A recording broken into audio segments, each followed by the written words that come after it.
जिस हिसाब से उत्तराखंड को देवभूमि कहा जाता है, ये देवभूमि नहीं, ये दानव भूमि बनती जा रही है। कुछ कीड़े लकड़ी की कुर्सी खा जाते हैं और कुछ कुर्सी के कीड़े पूरा देश खा जाते हैं। ये एक वानगी है जो कि इस समय भारत देश पर अपने चरम पर है। लखनऊ का एक छोटा सा 14 वर्षीय बालक, होनहार बालक, जिसका नाम अश्वमीत गौतम है, उस पर भारत सरकार दर्ज करवाती है FIR। सोचिए आप, कितनी गंभीर बात है, कितनी चिंता की बात है, कितना मनन करने वाली ये बात है कि एक नाबालिग बच्चा जो बाबा साहब अंबेडकर को पढ़ता है, जो शहीद आजम भगत सिंह को पढ़ता है, जो ज्योतिबा फुले को पढ़ता है, जो APJ अब्दुल कलाम को पढ़ता है, उस 14 वर्षीय नाबालिग बालक पर, जो कि अपनी मेहनत से क्या करता है, सीधा अभिव्यक्ति की आज़ादी के तहत सत्ता से सवाल पूछता है, अपनी स्मरण बुद्धि से सीधा सीधा तार्किक सवाल पूछता है और सत्ता से सवाल होते हैं जब, तो सोचिए कि उसके फलस्वरूप उसे मिलता क्या है, एक FIR। और ये एक FIR मात्र नहीं है, ये अभिव्यक्ति की आज़ादी को रोकने का, उसका हनन करने का, उसको दबाने का एक प्रयास है। और ये प्रयास भारत सरकार के राज्य में दबाया जा रहा है और ये हो रहा है। आप सोचिए कि एक तरफ जहां अच्छे अच्छे जो विद्वान लोग हैं वो अपने मुंह पर ताला लगाए बैठे रहते हैं, चुप्पी साधे बैठे रहते हैं, सत्ता से सवाल नहीं पूछते, वहीं दूसरी तरफ ठीक उसके उलट एक मात्र 14 वर्षीय बालक, जो कि कोई ढोंग नहीं करता, जो पाखंड नहीं करता, जो जात पात का भेदभाव नहीं दर्शाता, हिंदू मुस्लिम एंगल नहीं ढूंढता है अपनी बातों में, उस पर FIR कर दी जाती है। क्या दोष था उस बालक का? आज ही जानना पड़ेगा, आज ही सोचना पड़ेगा, आज मनन करना पड़ेगा कि उस बालक का दोष आखिर था क्या। क्या उस बालक का दोष ये था कि वो अपनी बातें अपने माध्यम से, सोशल मीडिया के माध्यम से पूछता था? क्या उसका दोष ये था कि वो सीधा तार्किक सवाल करता था जिस पर कि सरकार असहज हो जाती थी? क्या उसका दोष ये था कि वो बेरोजगारी पर सवाल पूछता था, महंगाई पर सवाल पूछता था? क्या उसका दोष ये था कि वो गिरते रुपए को लेकर चिंतित था, उसको लेकर सवाल पूछता था? पुल क्यों टूट जा रहे हैं देश में अभी बने हाल फिलहाल के, उस पर सवाल करता था? डॉक्टरों की तैनाती क्यों नहीं होती है कहीं, उस पर सवाल करता था? इंफ्रास्ट्रक्चर भारत का डेवलपमेंट कहाँ जा रहा है, उस पर सवाल करता था? क्या ये गलती थी उसकी? तो यही चीजें तो हम भी करते हैं, लेकिन यहाँ पर माहौल ऐसा बना दिया जाता है, यहाँ के हाल इस समय पर ऐसे हैं कि जो सत्ता से सवाल करेगा, जो सत्ता के खिलाफ जाएगा, धारा प्रभाव में बहेगा, उस पर FIR कर दी जाएगी, उस पर झूठे मुकदमे कर दिए जाएंगे और तब जाकर अभिव्यक्ति की जो आज़ादी है उसको दबाया जाएगा, उसको कुचला जाएगा, उसको तोड़ा जाएगा, उसको मरोड़ा जाएगा और ये कहा जाएगा कि आप सवाल नहीं कर सकते हैं सत्ता से। क्यों भाई? ये वही सत्ता है जिसको हमने वोट देकर, जिसको हमने चुनकर अपने सर आंखों पर बैठाया था। आज वही सत्ता हमारी ही आवाज को, जो जनशक्ति की आवाज है, उसको दबाने का काम करती है। कहां तक ये जायज है? मैं आप लोगों से पूछना चाहूंगा, कृपया कमेंट के माध्यम से अपनी राय साझा जरूर कीजिएगा कि क्या वो 14 वर्षीय बालक अश्वमीत गौतम की गलती इतनी ही थी कि मात्र? तो ये ऐसा दोयम दर्जा क्यों अपनाया जा रहा है इस भारत देश में? क्यों हम लोगों को वो अधिकार नहीं है, क्यों यहाँ के नागरिकों को वो अधिकार नहीं है कि हम अपनी ही चुनी सरकार से सवाल पूछ सकें? क्यों ऐसा दोहरा चरित्र दर्शाया जा रहा है, दिखाया जा रहा है, बताया जा रहा है? भाई यहां तो कभी कभी ऐसा लगता है कि जैसे सत्ता की चाटुकारिता करेंगे तो आपको मेडल मिलेंगे, तमगे मिलेंगे और आपकी नौकरी के उसमें वृद्धि होगी, परंतु यही आप अगर सत्ता से सवाल करेंगे तो आप देशद्रोही बता दिए जाएंगे, आप पर NSA लगा दिया जाएगा। यहां तक कि एक छोटे से 14 वर्षीय बालक को FIR कर दी गई है, बताइए, नाबालिग बालक को।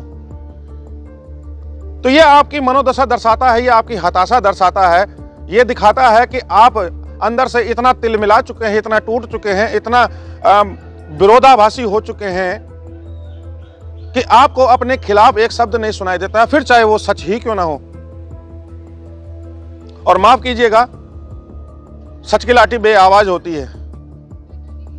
वैसे तो ऊपर की लाठी में आवाज नहीं होती कहा तो ये जाता है, परंतु सच भी कुछ कुछ वैसा ही है, क्योंकि जिस दिन वो अपने चरम पर आता है, जिस दिन वो हिसाब किताब करने पर आता है, तो उस दिन जितने भी ये लोग हैं सब कहीं गायब हो जाते हैं। इतिहास गवाह है कि सच बोलने वालों को चुप कराया जा सकता है, दबाया जा सकता है, परंतु मिटाया नहीं जा सकता। और जब वो सच सबके सामने आएगा तो ऐसी सरकारें, ऐसी सत्ता ज्यादा दिन तक टिकी नहीं रह सकती। सवाल यहाँ पर सिर्फ असुमित गौतम का नहीं है।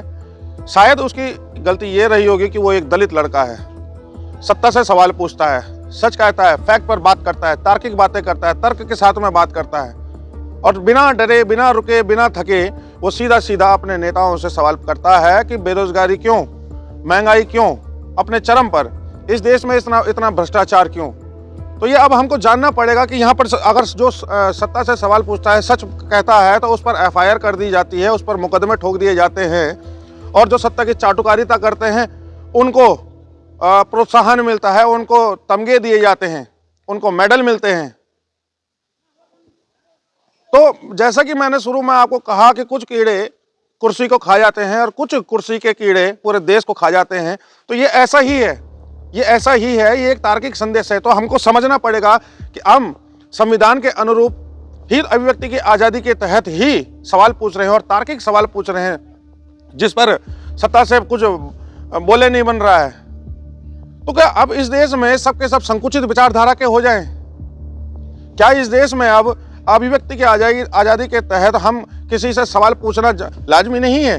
क्या अब हाथ पर हाथ धरे बैठे रह जाएं, मुंह पर चुप्पी साध लें और जो अगर कुछ गलत हो रहा है तो उस पर भी मौन धारण कर लें और चुपचाप सहन करते रहे? क्या अब यही होगा? तो जाइए और जो असुमित गौतम है उसके लिए खड़े होइए। एक कैंपेन चलाने की जरूरत है कि भाई एक नाबालिग बच्चे, एक नाबालिग दलित बच्चे जो 14 वर्षीय है, उसने ऐसी क्या गलती कर दी जो उस पर मुकदमा ठोक दिया गया है? क्या सच बोलने वाले, हर सच बोलने वाले पर अब ऐसे ही मुकदमे होते रहेंगे? क्योंकि अभी हो रहे हैं। अभी हाल फिलहाल में आप एक घटना अगस्त्यमुनि की भी देख सकते हैं, जो कि रुद्रप्रयाग जिले के अंदर एक क्षेत्र है अगस्त्यमुनि। वहां पर देव की डोली जानी थी और देव की डोली जब जिस रास्ते जा रही थी तो उस रास्ते पर गेट, ऊपर से गेट था। आप सोचिए कि जब उनको पहले बता दिया गया, वहां के शासन प्रशासन को पहले ही बता दिया गया था कि देव डोली जिस रास्ते से जाती है उस रास्ते पर ऊपर की तरफ ओर से कोई व्यवधान नहीं होना चाहिए। यहां तक कि रुद्रप्रयाग के डीएम श्री प्रतीक जैन ने ये आश्वस्त भी कर दिया था, ये भी कहा है, उस समय की उनकी वीडियो है सोशल मीडिया पर, उन्होंने कहा था कि ऊपर से कोई व्यवधान नहीं होगा और अगर कोई होगा तो उसे हटा दिया जाएगा। परंतु होता क्या है, उस एक आर्च के मामले से बात बिगड़ जाती है और इतना उग्र अब ये जन आंदोलन बनता जा रहा है धीरे धीरे कि वहां पर गुंडा एक्ट तक लागू कर दिया गया है जो देव डोली ले जा रहे थे जो लोग। आप सोचिए, जिस सरकार के राज में सारे के सारे हिंदूवादी नेता हैं, सारी हिंदूवादी सरकार है, अपने आप को विश्व का सबसे बड़ा हिंदूवादी अब संगठन बताती है, वो अब उत्तराखंड के अंदर ही हिंदूवादी जो रीति रिवाज हैं, जो मंदिर की मान मर्यादा प्रतिष्ठा है, उसको ताक पर रखते हुए यहाँ के मूल निवासियों का और यहाँ के हिंदू लोगों का ही जो त्योहार होते हैं और जो पूजा वगैरह होती है, जो उनके रीति रिवाज होते हैं, उनको दरकिनार करते हुए अपनी धौंस दिखाती है और उन पर गुंडा एक्ट लगा देती है। कितना जायज है? अब यही होगा क्या?